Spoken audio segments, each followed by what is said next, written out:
la historia de la iglesia cristiana.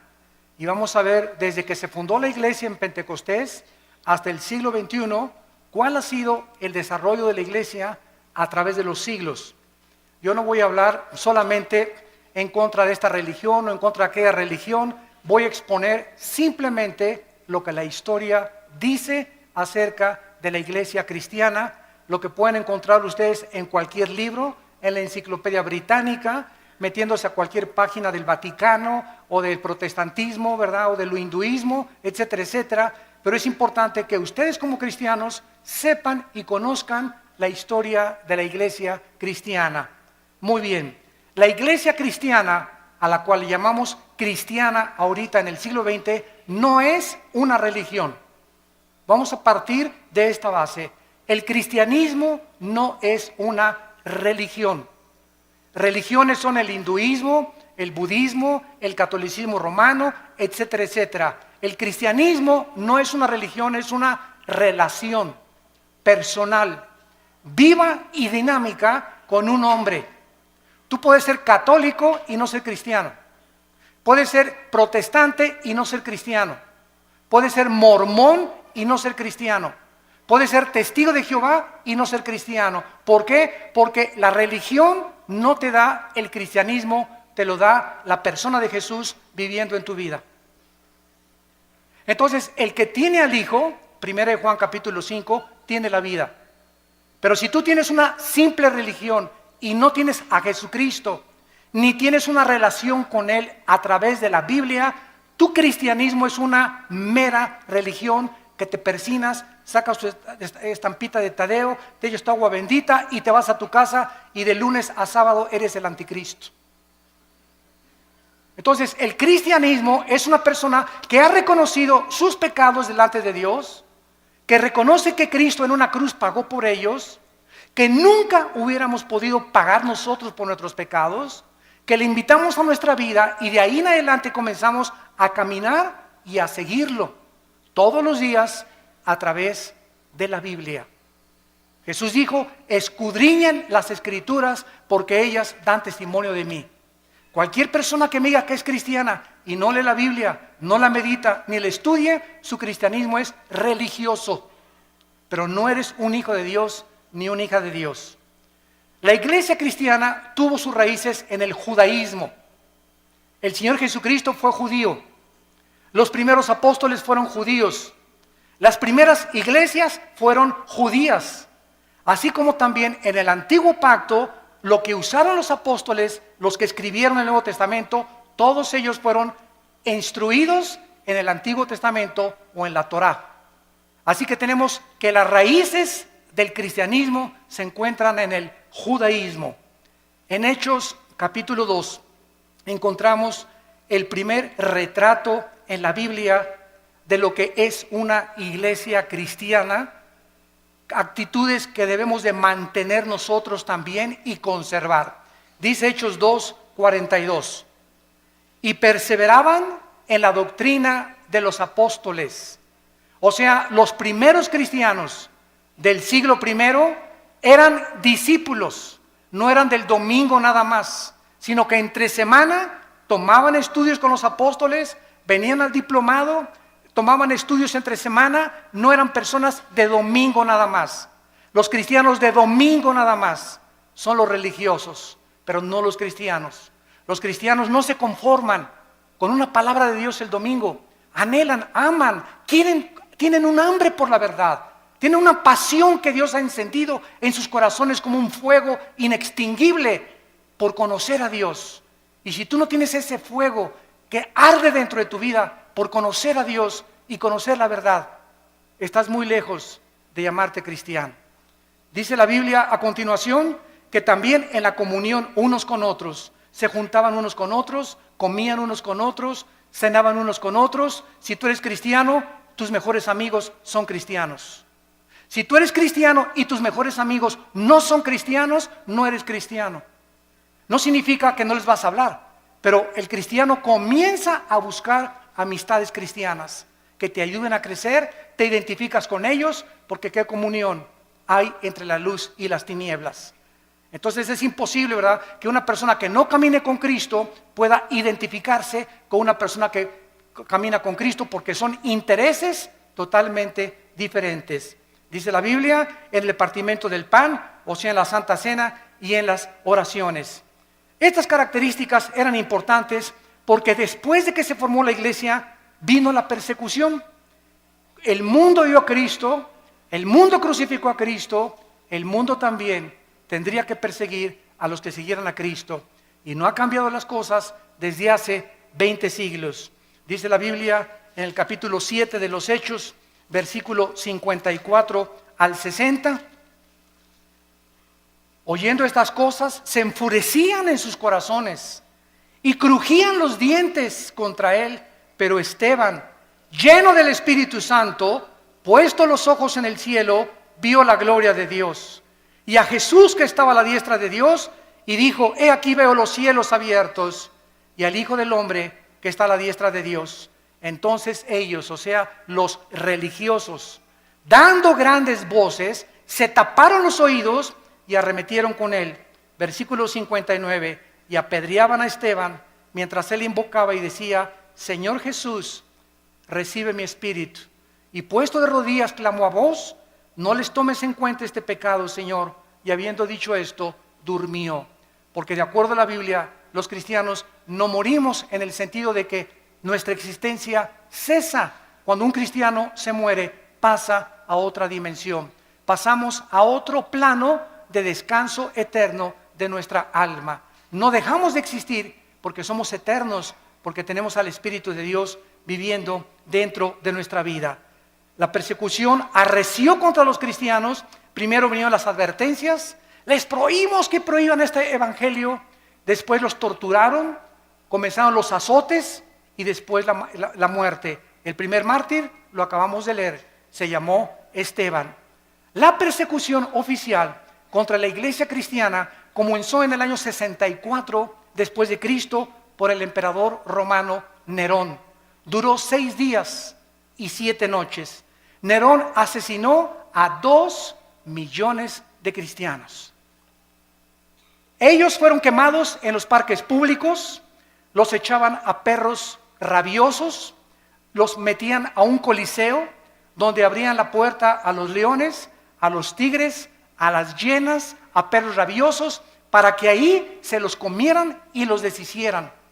Y desde ahí en el coliseo romano, los cristianos, cuando Nerón estaba desde su trono mirando todo, les gritaba: ¿por qué ustedes no me reconocen que yo soy Dios? Y decían los cristianos: solo hay un Dios, el Dios y Padre de nuestro Señor Jesucristo. Y los cristianos del siglo I veían cómo venía el león y le arrancaba a su hijo de 5 años la cabeza enfrente de ellos.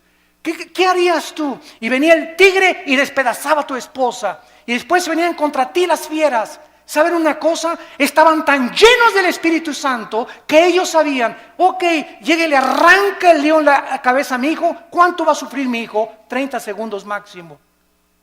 ¿Cuánto sufrimos cuando llega el león y nos clava aquí sus dientes en la yugular y comenzamos a desangrarnos? 45 segundos. Pero después de 30, 45 segundos, Cristo estaría esperándolos en la gloria. Cristo estaba esperándolos.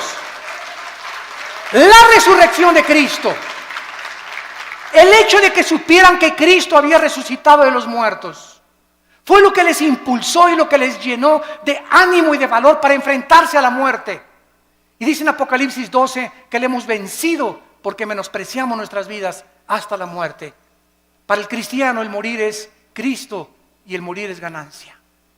Podemos vivir para Cristo, pero cuando morimos, ¿qué es lo máximo que nos puede pasar? Nos está esperando la gloria por causa de que hemos sido fieles a Dios. Pero los cristianos del siglo XXI, ya no voy a la iglesia porque doña Chencha me hizo caras y me hizo fuchi. Ya no voy a la iglesia porque esta no tiene aire acondicionado. Ya no voy a la iglesia. Los cristianos del siglo XXI parece que fueron hechos de mermelada McCormick. Duermen en camas de seda, carros con aire acondicionado, casas con calefacción. Y ahora, como lo vamos a ver más adelante, ahora hasta los predicadores del siglo XX piden ya hospedarse en hoteles 5 estrellas, a que los reciba una limusina en el aeropuerto y que les den $500 la noche. Y los cristianos del siglo I El ejemplo que nos dejaron Pablo en caballo, en azotes, en persecuciones, en trampas. Vean la Biblia, estos eran los cristianos que marcaron y pavimentaron el camino para la iglesia que somos nosotros. Pero nos hemos tan mal acostumbrado, estamos tan consentidos los cristianos del siglo XXI que ya se nos ha olvidado que no solamente fuimos llamados a creer en Cristo, sino que fuimos llamados a sufrir por Cristo también. Dice la Biblia que después de la persecución fueron esparcidos por todos lados y el evangelio comenzó a expandirse a Europa, a África del Norte y al Medio Oriente. Después se murieron los apóstoles y surgieron los padres de la iglesia, que se llamó los padres apostólicos en el siglo II y III después de Cristo. Se caracterizaron por comenzar a ser discípulos. Los apologistas defendieron la fe, los polemistas defendieron las herejías y los teólogos estudiaban la teología para acabar con las herejías que estaban entrando al cristianismo. Ahorita en el cristianismo, en el siglo XXI, yo que estoy viajando por todo el mundo ahora, me doy cuenta la condición tan patética, tan lastimera y tan triste en la que viven la mayoría de los cristianos. Se comen todo, lo creen todo, hemos llegado a abandonar la Biblia. Si un predicador es famoso le creen, pero ya no estudian la Biblia y ya no hay defensores de la fe, ni personas que tengan el celo de Dios de poder defender la palabra con su propia vida. Vino entonces después la famosa conversión en el año 337 después de Cristo de un emperador que se llamó Constantino. Escuchen, pasaron 3 siglos y no había papas.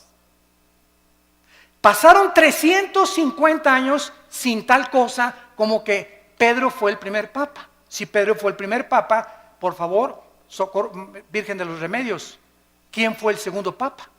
¿Quién fue el tercer papa? Pasaron 350 años sin que hubiera tal papado. El emperador Constantino nombró al obispo de Alejandría y de Constantinopla pontífice.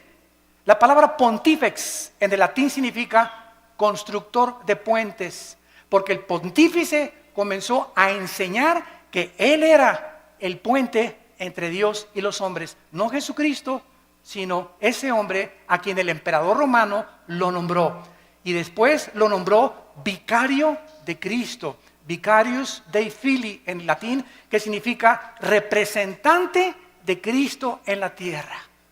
Bueno, el emperador romano, Constantino, iba el 27 de octubre del año 330 más o menos a Milvain en una batalla, y en el cielo vio una cruz.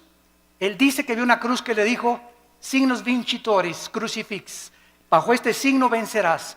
Constantino cesa la persecución del imperio romano contra los cristianos, ya no los persiguen a los cristianos, y él absorbe el cristianismo constantino como la religión oficial del imperio romano. Y desde Constantino a nuestros días, los cristianos son por herencia y por tradición y no porque han nacido de nuevo. Mi mamá fue católica, yo soy católico. Mi papá es budista, yo soy budista. Y así los padres heredan la religión sin que los hijos se hayan convertido a Cristo verdaderamente. Quiero decirles que Teodosio en el año 395 hizo oficial el decreto y ahora los cristianos, todos absolutamente, por ser hijos de padres cristianos, eran cristianos también.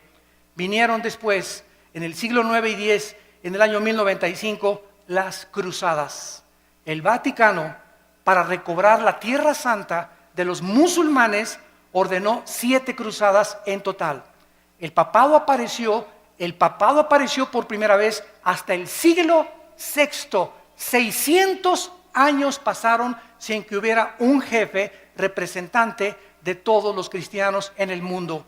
Alcanzó su cenit el papado en el siglo XIII y desde entonces hasta el siglo XVIII ha comenzado a menguar la influencia de Roma sobre el pueblo.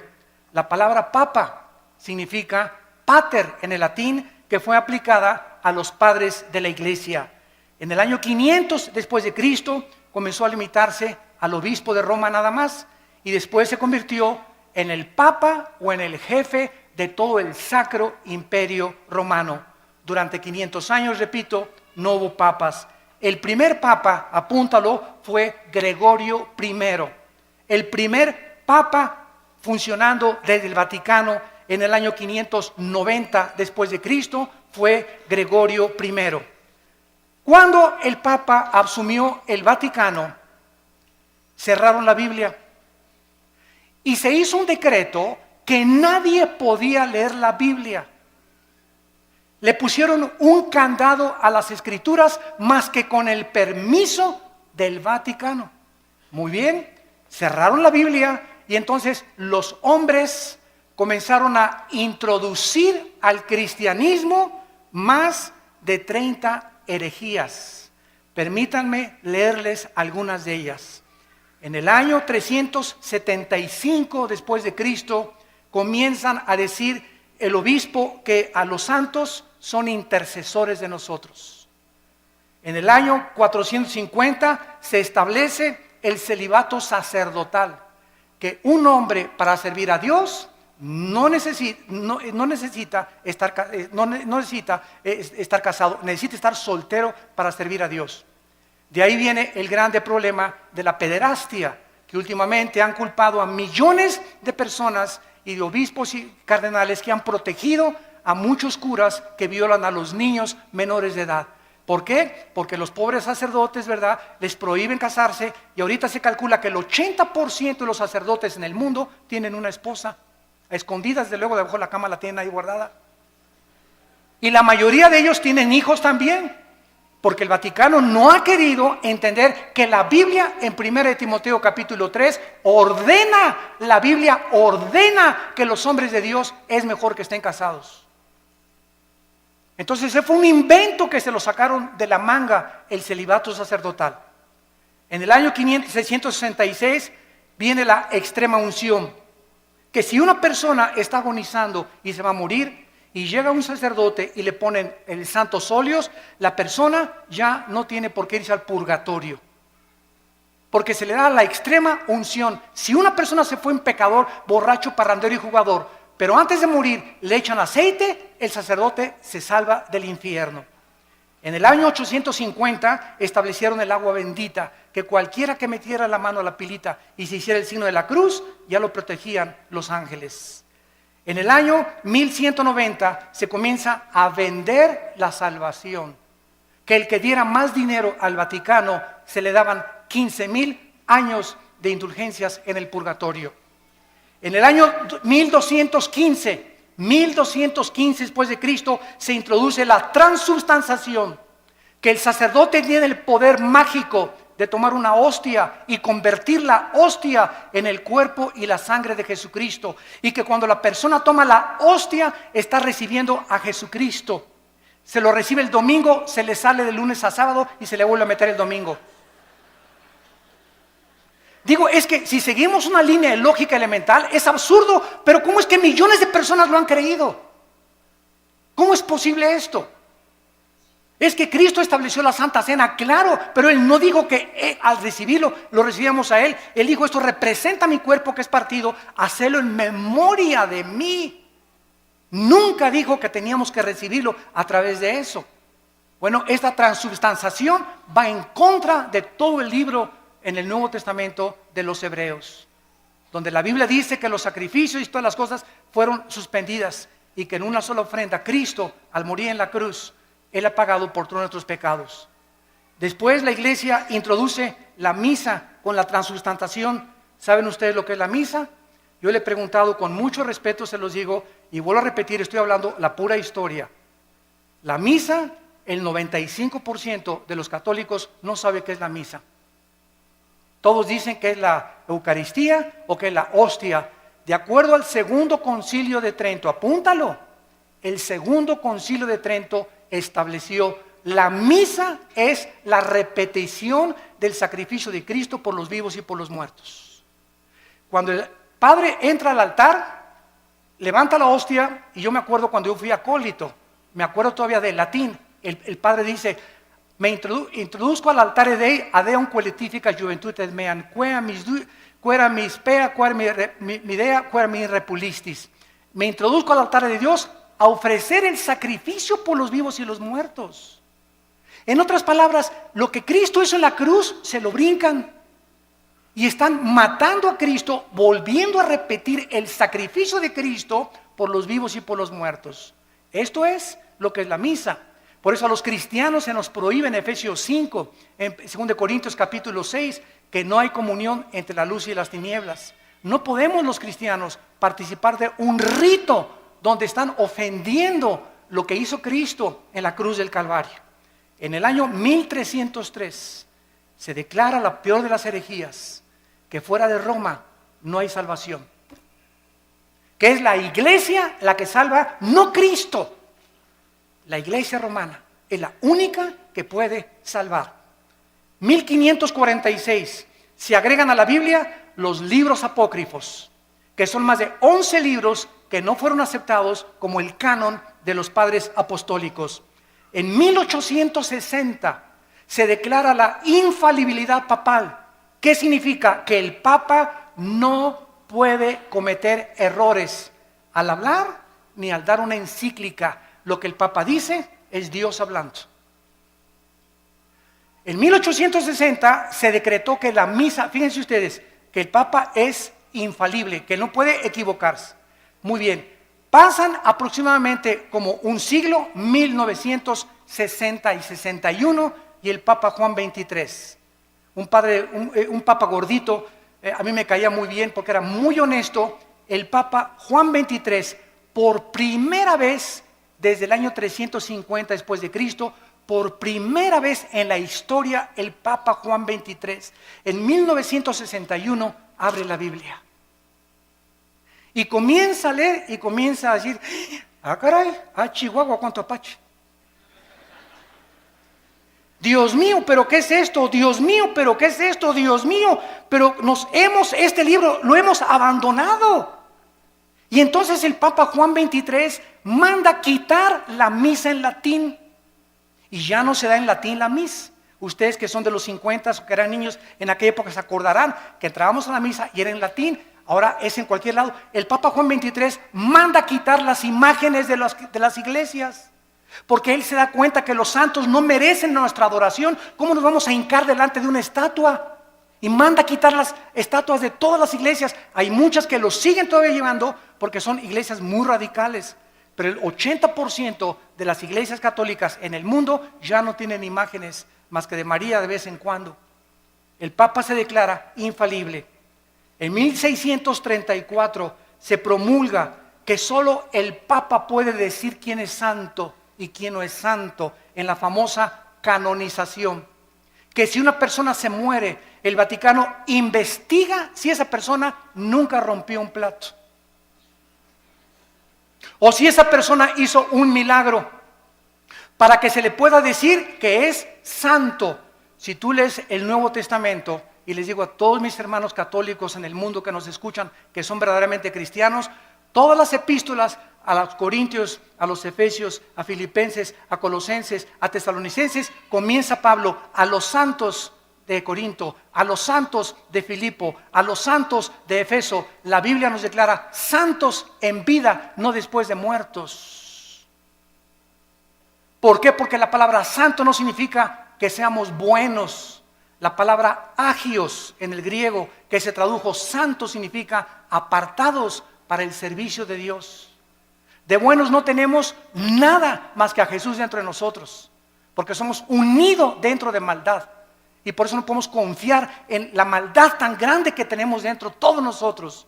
Lo único bueno que existe en nosotros es la vida de Jesús. Por eso el Espíritu Santo quiere que dejemos vivir a Cristo y morir nosotros a la carne y crucificar nuestras pasiones y deseos para que la vida de Jesús se pueda manifestar a través de nuestra carne mortal. Esa es la vida cristiana, dejar vivir a Jesús mi vida. No ya yo, sino Cristo vive en mí. Y lo que vivo ahora en la carne, lo vivo en la fe por el Hijo de Dios. En el año 2000, que nos toca a todos nosotros, el Papa Juan Pablo II declara a María corredentora junto a Cristo de nuestra salvación. No solamente Cristo murió por nuestros pecados, María también. Los cristianos, déjenme decirles, respetamos a la Virgen María, más que cualquier católico.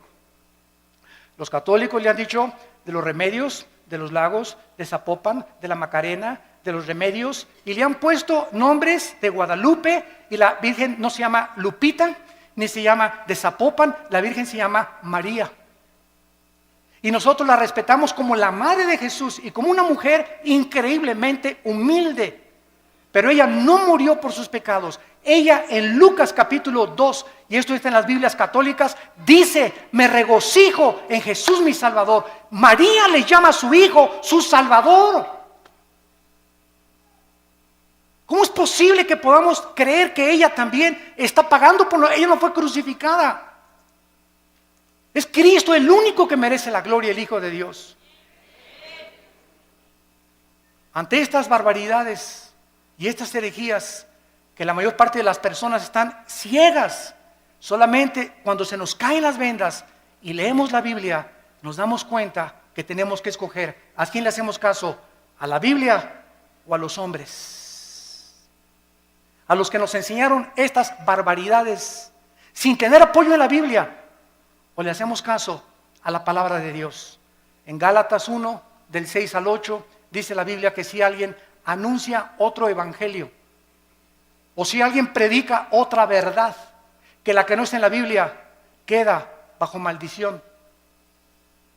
En 1 Timoteo capítulo 6, del 3 al 5 dice: si alguno enseña otra cosa y no se resume solamente y conforma a las palabras sanas de Jesucristo, nada sabe, está envanecido, delira acerca de cuestiones, contiendas donde nacen envidias, pleitos, disputas de hombres necios, pervertidos, que han desechado la verdad de Jesucristo. La Biblia es la única guía, la única lámpara, la única luz que nosotros podemos tener. Sea la Biblia veraz, sean los hombres mentirosos. Después de esto vino la famosa Inquisición, que fue el colmo de Roma. Las matanzas y masacres contra todos los que se decían cristianos, los que no se sujetaban a Roma y al Vaticano, los que leían sin permiso la Biblia, como a miles de judíos y enemigos en 1198 después de Cristo. En el año 1198 después de Cristo, el Papa Inocencio III, apúntalo, Inocencio III ordena asesinar y exterminar a todos los que no le obedecían a él y no a la Biblia. Se confiscaban los bienes de las personas, los bienes materiales de las víctimas, los cuales pasaron a ser propiedad del Vaticano. Francia, España, Italia y Alemania y los Países Bajos sufrieron los errores en el nombre de Dios. Se comenzó a matar a la gente en el nombre de Dios. La religión, no el cristianismo. Por eso comenzamos poniendo las bases. El hecho que lo hayan hecho en el nombre de Dios no era el Dios de la Biblia, era el Dios que ellos han inventado. Solo en los años 1540 a 1570, el Vaticano asesinó a más de 1 millón de personas, más de 1 millón de personas en el nombre de Cristo. El Vaticano usó la Inquisición para mantener su poder. Y en el siglo XVIII, el Vaticano era el estado más millonario y rico de toda Europa. Ningún rey en Europa podía hacer nada, ni casarse con ninguna persona sin permiso de Roma. Se convirtieron en dictadores totales de Roma. En este tiempo se levantaron 4 hombres de Dios. Petrarca, en el siglo XII y en el siglo III, caudillo del Renacimiento italiano. Petrarca se paró enfrente del Vaticano y les gritó: cueva de ladrones, cueva del infierno. Lo crucificaron. Juan Wycliffe, profesor de la Universidad de Oxford, Inglaterra, predicó contra la tiranía espiritual del clero, se opuso a los papas, a los cardenales, a los monjes y defendió el derecho de que el pueblo podía leer la Biblia. Lo asesinaron. Juan Hus, rector de la Universidad de Praga, discípulo de Wycliffe, predicador intrépido, ataca los vicios del clero y el estado corrompido del Vaticano, condenó la venta de la salvación, de las indulgencias, rechazó la enseñanza del purgatorio que no está en la Biblia, fue quemado vivo, y los que seguían a Hus los condenaron a muerte en la hoguera por órdenes del Vaticano. Giacomo Savonarola, originario de Florencia, Italia, denunciaba como un profeta hebreo el sensualismo, los vicios y los pecados del Vaticano, porque a los 12 años de edad comenzaron a nombrar papas. Había papas que tenían 12 años de edad, eran niños y los hicieron papas y nombraron a más del 45% homosexuales. Jefes de la iglesia y representantes de Dios en el mundo. Giacomo Savonarola quiso acercarse al Papa Alejandro VI, apúntalo, el Papa Alejandro VI le dice a Giacomo Savonarola: te ofrezco hacerte cardenal si te callas la boca. Él dijo: no me callo. Lo ahorcaron y lo quemaron en la Plaza Mayor de Florencia, 19 años antes que Martín Lutero publicara sus 95 tesis en la Catedral de Wittenberg, Alemania. Y así llegamos al año 1550, 1546-50, cuando un monje llamado Martín Lutero vivía en Alemania y quería ser monje, un hombre sincero. Y pasó por Alemania un hombre llamado Juan Tetzel. Y Lutero oyó desde el convento donde él estaba recluido que este hombre que envió el Vaticano traía una caja y pasó por todas las calles de Berlín y por todas las calles de Alemania anunciando: en el momento que ustedes pongan un chelín en la bolsa que traigo aquí en esta cajita, el Vaticano les va a quitar 5,000 años de purgatorio. Cuando Lutero oyó que el Vaticano estaba vendiendo la salvación, se horrorizó. Y entonces, de alguna manera, una Biblia llegó a sus manos y leyó en Romanos 1:17: el justo por la fe vivirá. No por las obras ni por lo que demos a la iglesia, sino por lo que Cristo hizo en la cruz. Entonces, él se levantó totalmente del monasterio, se salió y fue a la catedral de Wittenberg y escribió Lutero las 95 tesis que decían: esto dice la Biblia, esto dice el Vaticano. Lo clavó en la catedral de Wittenberg en Alemania, pues se armó la revolución. Agarraron las tesis, se las mandaron al Papa.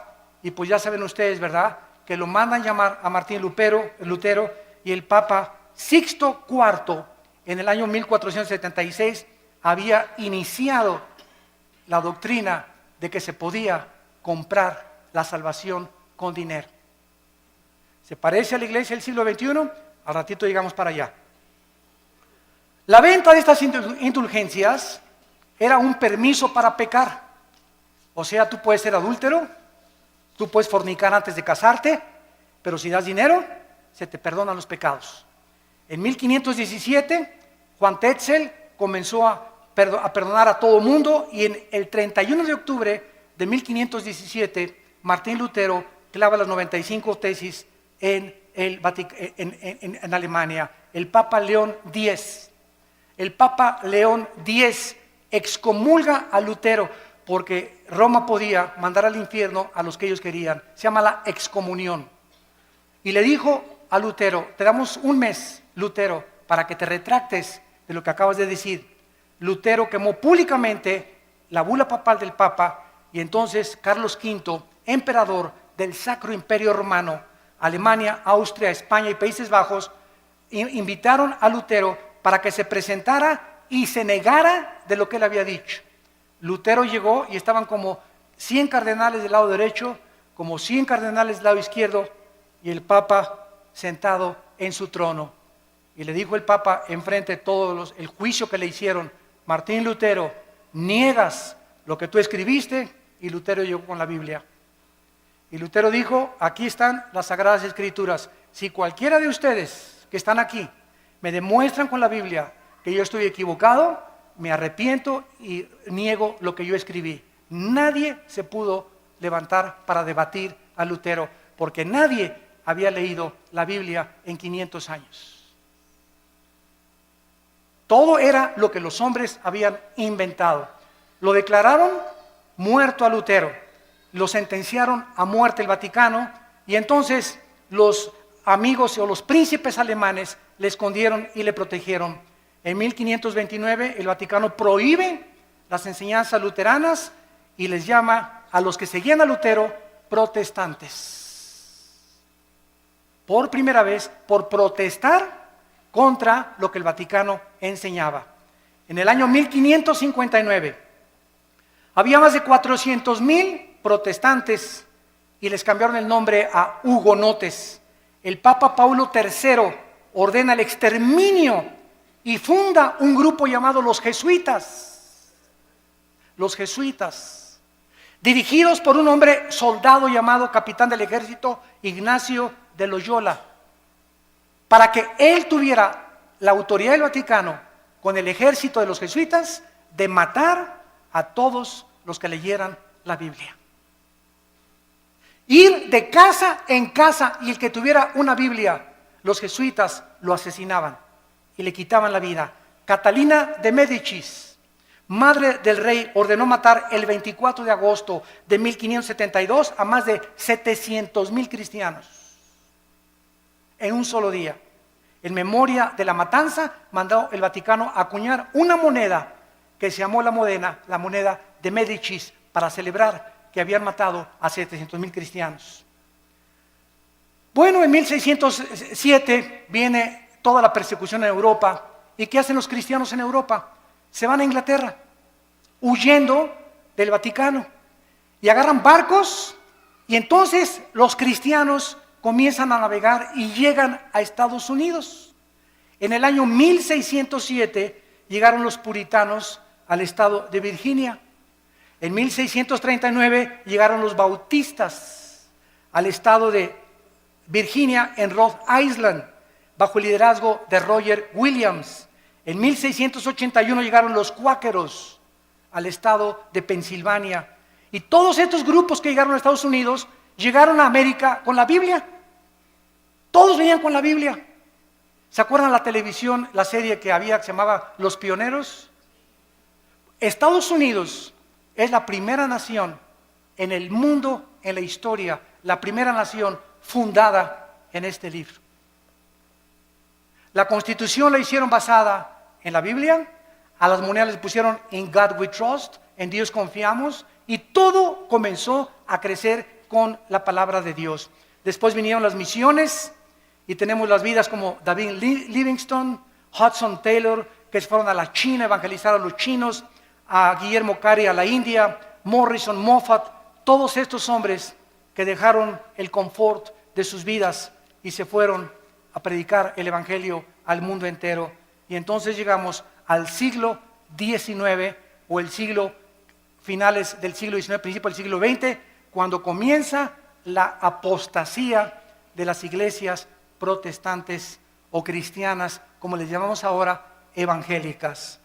A mediados del siglo XIX, escúcheme con cuidado, todas las principales universidades norteamericanas, escuchen, Harvard, Princeton y Yale, fueron fundadas por pastores.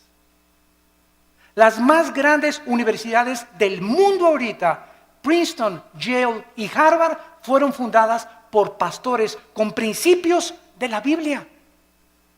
Pero ¿qué sucedió? Que comenzaron a mandar a los estudiantes a Europa.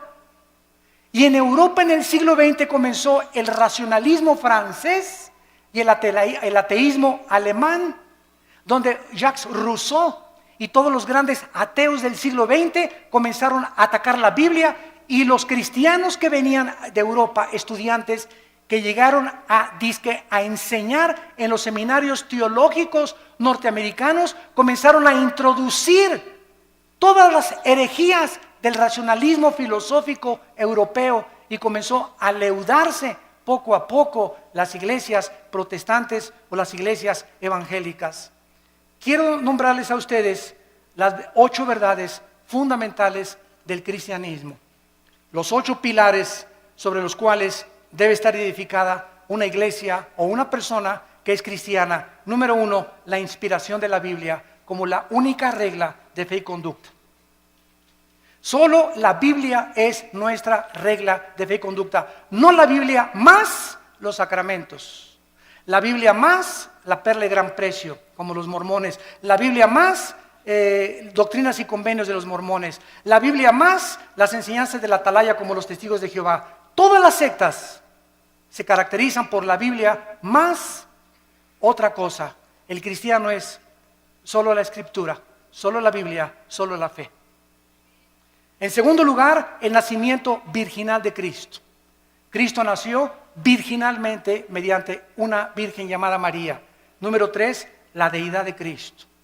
Cristo tenía dos naturalezas, la naturaleza humana, que fue la que murió en la cruz, y tenía la naturaleza divina. Jesús dijo, el que me ha visto a mí, ha visto al Padre. Número 4, la doctrina de la Trinidad. El Padre, el Hijo y el Espíritu Santo son la misma esencia, manifestado en tres diferentes personas. Número 5, la resurrección de Jesucristo corporal. Los testigos de Jehová enseñan que resucitó en gases. Nosotros decimos, la Biblia dice que resucitó físicamente. Número 6, la salvación por gracia sin las obras de la ley. Ahora hay una doctrina en el cristianismo que se llama que se puede perder la salvación. Cuando una persona me dice, ahora que estuvimos mi hermano y yo en un país de Sudamérica, teníamos ahí como 500 pastores y todos me preguntaron, hermano Alducin, ¿se pierde la salvación? Y yo les dije lo siguiente, es tan fácil como esto. Roma dice, la salvación más los sacramentos igual a la salvación. O sea, es por gracia, pero también las obras te dan la salvación. Esa doctrina entró a nuestras iglesias. Y ahora los que dicen que se pierde la salvación, dicen esto, no, yo acepto que Cristo me salvó por gracia, pero me tengo que portar bien y ya no tengo que pecar para poder entrar al cielo. O sea, están agregándole méritos a la obra de Cristo. Hay 5 pasajes en el Nuevo Testamento que implican o que parecen enseñar que se pierde la salvación. Como Apocalipsis 3:5, el que no venciere será borrado del libro de la vida. A ver, hermano, aquí dice que será borrado el libro de la vida. Le digo, mira, léelo con cuidado, por eso tenemos que estudiar la Biblia. ¿Quiénes va a borrar del libro de la vida? Los que no son vencedores. Ah, pues sí, ¿verdad? ¿Y quiénes son los vencedores? 1 Juan 5, 4 y 5, los que somos hijos de Dios. Entonces, claro que los somos hijos de Dios, nunca van a ser borrados del libro de la vida. Ah, pues chino, chavieso. Y así comenzamos a ver que cada pasaje que usan para disque enseñar que se pierde la salvación, lo sacan fuera del contexto y hacen un pretexto de la palabra de Dios. Número 7, la redención es por la sangre de Cristo, no por la misa ni por ninguna otra cosa. Y número 8, necesitamos nacer de nuevo. El ser humano necesita ser regenerado para entrar al reino de Dios. Muy bien, y terminamos con lo que es la apostasía de la iglesia en el siglo XXI. Abróchense el cinturón. Ahora voy a hablar lo que está pasando en las iglesias cristianas y que necesitamos nosotros los predicadores pasarle la estafeta a nuestros jóvenes, a la segunda generación, y volver a enseñarles a que regresemos a la Biblia otra vez, porque los cristianos del siglo XXI estamos abandonando la Biblia. Y si estamos criticando a Roma que vende la salvación, yo conozco iglesias cristianas que venden la salvación. Ya no tenemos por qué jactarnos ni presumir que somos mejor que el Vaticano. Por eso les dije, les voy a hablar la verdad. Yo conozco iglesias que venden la salvación y predicadores en la televisión que te venden la salvación. Si tú les mandas $50. En 1960-70 comenzó un cura católico en Centroamérica llamado Camilo Torres. Yo admiro a este hombre. Él era sacerdote católico. Él no conocía la Biblia, pero él estaba harto de la pobreza. Y que él no podía cambiar con lo que Roma le decía la vida de toda la gente pobre en Centroamérica, Guatemala, Honduras, etcétera, etcétera. Entonces Camilo Torres, ¿saben lo que hizo? Agarró un AK-47 y formaron grupos armados para poder comenzar a usar el comunismo y a través de la liberación de los estados opresores dictatoriales, quitar la pobreza a la gente. Esto se llamó la teología de la liberación, que fue una mezcla de cristianismo con el comunismo. Y él era un hombre sincero, Camilo Torres. Después encontramos que pasó el tiempo Y el cristianismo se comenzó a mezclar con el misticismo de los hindúes y de las filosofías orientales. Comenzamos a darles en los 70s y en los 80s del siglo pasado, a darle más experiencia y más validez a las experiencias místicas, y se comenzó a propagar la mentira. No vamos a hablar de doctrinas, las doctrinas nos dividen. Si leemos las cartas de Timoteo, le dice Pablo a Timoteo, predica la doctrina. Y comenzaron a decir, no hablemos de doctrinas, vamos a hablar mejor del amor, porque las doctrinas nos dividen. El pueblo de Dios comenzó a enseñar que si tú no hablas en lenguas, no tienes a Cristo. Que si no hablas en lenguas, no tienes el bautismo del Espíritu Santo. Esto es una herejía. Porque el don de lenguas, gracias a Dios por él, y no estamos en contra de este don. Gracias a Dios los que ustedes tienen ese don. Pero enseñar que si no lo tienes, no tienes al Espíritu Santo, es una herejía. Porque toda la historia de la iglesia, los más grandes hombres de Dios del siglo pasado y del siglo XXI, ninguno nunca ha hablado en lenguas. Entonces no eran cristianos de acuerdo a esta enseñanza. Se comenzó a propagar la risa santa. Y comenzó a decir que era de Dios. Risa santa le llamaron. Y se comenzaron a tirar al suelo, muertos de la risa. Y comenzaron a filmarlos todos los enemigos del evangelio. Y comenzaron ya en el suelo a ladrar como perros. Comenzaron a ladrar como animales. Después vino el vómito santo. Es santo. En la iglesia, enfrente de todos, que porque lo que salía era el bautismo del Señor. Después comenzaron a mandar por la televisión trapos ungidos. Quiero decirle que si me mandan $100, este trapito se ungió con aceite de Israel. A mí qué me importa que haya sido con aceite de Metepec. El aceite del Antiguo Testamento no era el santo, representaba la unción. No había nada del aceite que fuera santo, era el símbolo que representaba nada más. Y ahora la gente, porque este es aceite de Jerusalén, ya tiene más validez que el aceite olivo o que el aceite que hacen en cualquier otro lado. Y comenzaron a ungir trapos, pero el predicador era famoso. Y como yo soy famoso, te mando el trapito, mándame $50 y lo pones bajo tu almohada y te quita el dolor de cabeza. O te va a proteger de los demonios. O si me mandas $100, alejaré las maldiciones de tu casa. O si haces un pacto conmigo, tu hijo se va a aliviar y tu esposo va a regresar que te abandonó. Todas estas son herejías, son blasfemias de la palabra de Dios, que tenemos que combatirlas, aunque nos cueste, como lo hemos dicho antes, nuestras propias vidas, nuestros propios intereses. Yo se los digo, a mí me han prohibido tantas cosas y tantas iglesias y tantos países la entrada. Hermano, yo tengo ya mi foto en casi todos los países, como persona non grata a las iglesias carismáticas. Porque tienen miedo de que hablemos la verdad, por las barbaridades en las que se han metido. También se ha comenzado a enseñar, aparte de las lenguas, la risa santa, el vómito santo, contorsiones, y comenzaron las apariciones hace 10 años, que estaba cayendo del cielo oro y piedras preciosas. Polvito santo del cielo, está cayendo oro. Hermano, míreme las manos, es diamantina, menso. Alguien se juntó contra el ventilador y puso diamantina, burro. Me está cayendo oro del cielo. ¿Quién puede imaginarse que Dios le va a interesar mandarnos oro del cielo? Dice Proverbios, busque la sabiduría más que las piedras preciosas. Increíble. Dios me parchó la muela y tengo ya un tapón de oro, hermano. A Dios te pone una muela nueva, menso. No te pone un parche ni te la tapa. Dios hace las cosas nuevas totalmente. Todas estas cosas han entrado a la iglesia y el pueblo las ha aceptado por no conocer la palabra de Dios. Y luego también en las reuniones. Y voy a iglesias y yo les digo a mis pastores, denle un zap en la cabeza atrás de esa persona.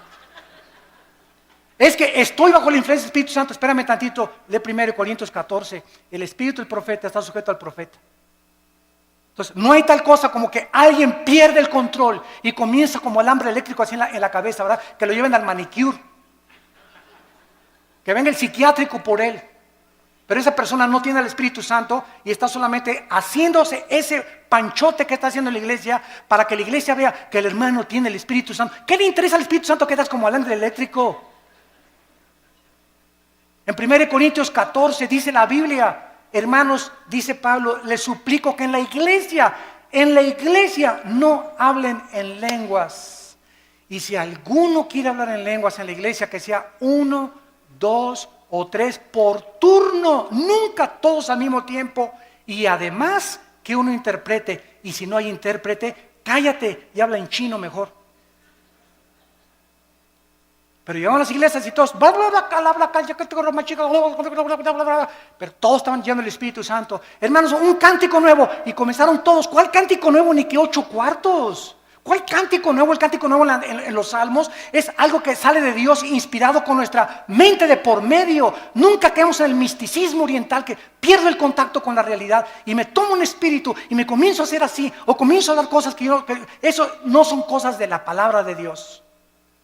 Todo este misticismo entró a la iglesia y hemos llegado a la brujería. He visto programas de televisión donde un pastor agarra un bote de agua y dice que lo convierte en la sangre de Cristo. Y voltea el bote de agua, ¿verdad? Y se voltea por atrás y le echa de esa cosa, ¿cómo se llama? El polvo con el que hace ¿cómo? Kool-Aid. ¿Lo pueden creer? Otra señora en la televisión hace poco pasó y dijo, fórmense aquí los de $1,000 y aquí los de $500. Y agarró un billete y lo pegó aquí en el oído. El dinero habla. Ahora aquí los de $1,000 y aquí los de 500. Y se ve en el video, lo pueden ustedes ver, se ve en el video. Pasa una señora con unas alhajitas y esta predicadora es mujer. Agarra las alhajitas y le dice, no, esto no vale $100, vete. Cuando la Biblia dice, cada quien dé como propuso en su corazón, ¿cómo puede alguien atreverse a decir que es predicadora o que es profeta cuando ella tiene que decirles, si te das de 1,000 o te das de 500, que no sea menos de 500 ni menos de 1,000? Los de 1,000 aquí y los de 500 acá. Los de 1,000, denme su libro porque van a ser mis discípulos preferidos.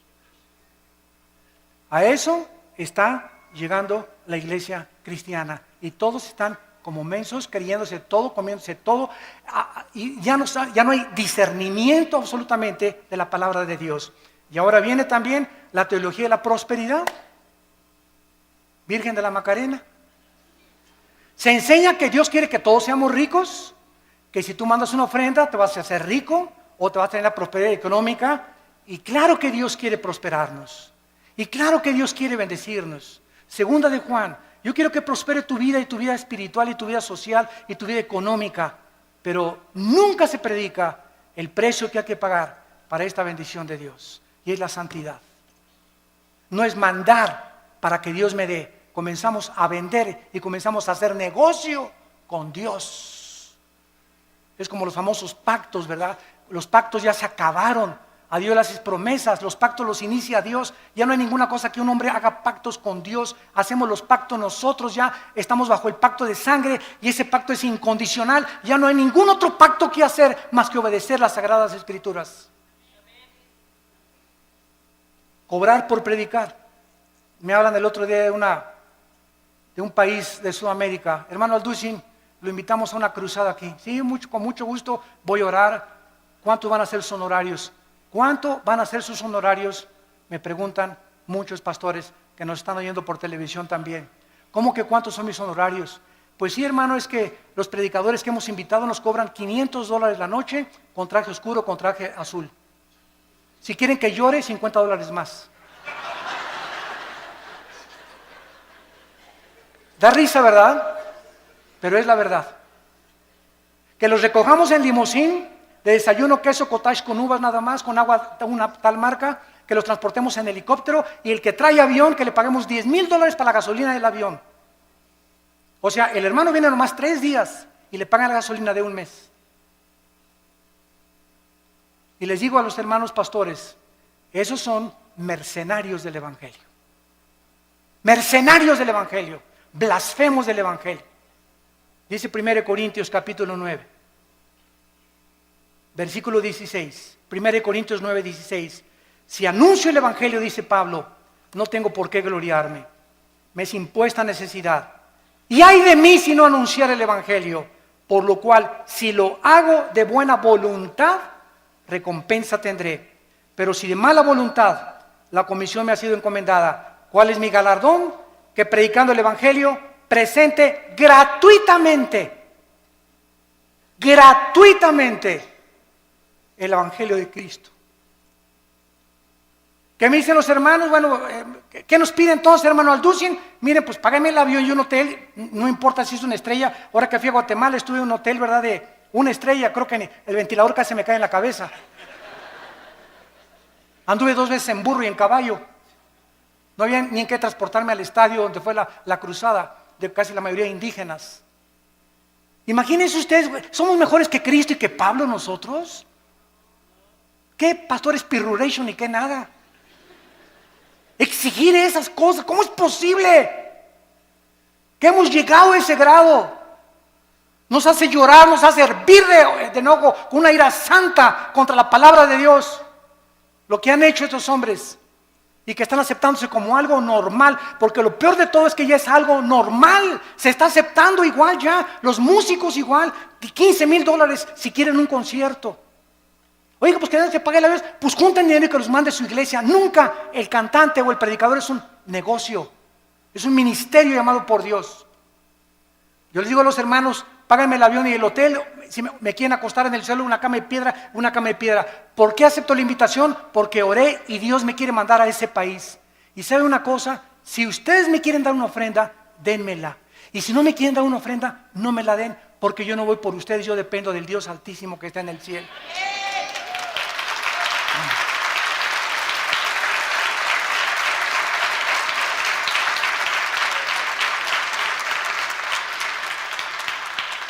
Recuerdo una vez regresando de una iglesia del centro de la República Mexicana, hace muchos años, venía con mi hijo Alan que estaba chiquito, tuve 8 días predicando en una cruzada, en una ciudad, me reservo el nombre, y también los hermanos no me dieron ni para la gasolina, tenía una combi vieja en aquel tiempo.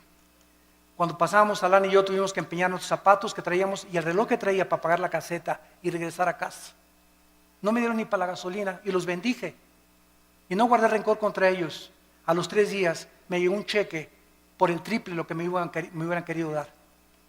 Nuestra provisión. ¿De dónde viene nuestro socorro? ¿De dónde? Acuérdate de eso. Acuérdense de eso, predicadores que me están escuchando. Nuestro socorro viene de arriba, no de los hombres, ni el aplauso de los hombres también. Y finalmente hemos llegado ya al final del siglo XXI, donde ahora la última herejía se llama el ecumenismo. Predicadores cristianos están permitiendo que ministros católicos, budistas o de otras religiones ocupen los púlpitos cristianos. Estamos uniéndonos, dizque para que todos seamos uno. Espérame tantito, podemos ser unos mediante la verdad. No, el amor sin la verdad no es amor, es pasión. Y es solamente algo que brota de la carne. Es que mis hermanos católicos, mis hermanos mormones, espérame tantito, dice la Biblia que hermanos somos los que tenemos a Cristo. No le llames hermanos a cualquiera, todos somos criaturas de Dios, pero a los que le recibimos nos dio la potestad de ser hechos hijos de Dios. Así que, discúlpame, pero no eres mi hermano. Eres mi hermano si tienes a Cristo en tu vida. Y esto es lo que nos muestra la palabra de Dios. Yo soy el camino, dijo Jesucristo, yo soy la verdad y yo soy la vida.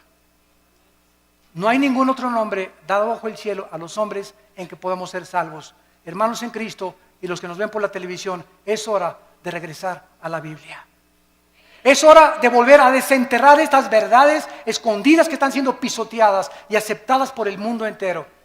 Aunque seamos desechados y rechazados, porque los hombres de Dios al final quedan solos en su vida. ¿Somos más grandes que Cristo? Abandonado por todos los discípulos. ¿Somos más grandes que Pablo? En una prisión en Roma, Pablo me abandonó, Alejandro, el calderero, el único que tenía era Timoteo. ¿Dónde están todos los que sané, dijo Cristo en la cruz? ¿Dónde están todos los demonios que le saqué a las personas? ¿Dónde están todas las personas que multipliqué el pan y les alimenté? Cristo murió solo en la cruz. ¿Somos mejores que Él? ¿Y por qué buscamos entonces la grandeza el reconocimiento y el aplauso de los hombres o una posición de autoridad en la iglesia. No busques grandezas, dice el profeta Jeremías. Busca a Jesucristo con todo tu corazón, con todas tus fuerzas y con toda tu alma, porque es el más grande mandamiento de todos. Oremos. Padre, te damos gracias por estas verdades de tu santa palabra. Levanta una generación nueva, Señor. Hombres inflamados y con la pasión del Espíritu Santo. Que contendamos ardientemente por la fe que nos ha sido dada una vez, nada más. Pero ustedes, amados, tengan memoria de las palabras que antes fueron dichas por los apóstoles de nuestro Señor Jesucristo. Que en los últimos tiempos vendrían burladores, andando según sus malvados deseos. Padres abandonando a sus hijos, madres abandonando a sus hijos, jóvenes dándole rienda suelta a sus pasiones sexuales, divorcios, pederastia y depravación moral. Estos son los que causan divisiones, los sensuales que no tienen al Espíritu. Pero ustedes, amados, edifíquense sobre vuestra santísima fe, orando en el Espíritu Santo. Consérvense en el amor de Dios. Esperemos la misericordia de nuestro Señor Jesucristo para vida eterna. Algunos que dudan, convéncenlos. A otros, sálvenlos arrebatándolos del fuego. Y de otros, tengan misericordia, porque aún su ropa está contaminada por tanto pecado. Y aquel que es poderoso para guardarlos sin caída y presentarlos sin mancha delante de su gloria con gran alegría, al único y sabio Dios, nuestro Salvador, sea gloria y majestad, imperio y potencia, ahora y por todos los siglos. Amén.